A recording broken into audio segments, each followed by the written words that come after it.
Hello guys, in this video I'm going to show you how to use curves in the Lightroom app. But before that, don't forget to subscribe and leave a comment down below because at 10,000 subscribers I'm going to show you my whole YouTube revenue statistics and growth strategy. So without further ado, let's just jump right into it.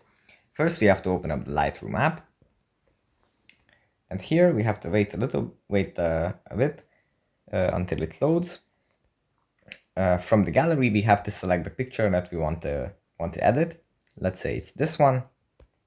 After tapping on it, it's going to load, and we have to wait a little bit, but here at the bottom, in this little slider, we find the light, we tap on it, and at the top of the little pop-up, we find curve. We tap on curve, and there are multiple things we can select, but we focus on this one for now. Here we can add points by tapping on the line, and then move them up or down. We can move them sideways as well, but it's easier to just move them up and down, and then find the shape that best suits us.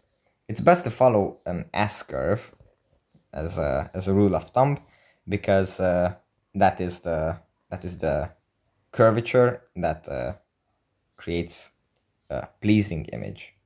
So yeah, that's pretty much it for this video. Hope it was helpful for you guys, and see you in the next one. Bye.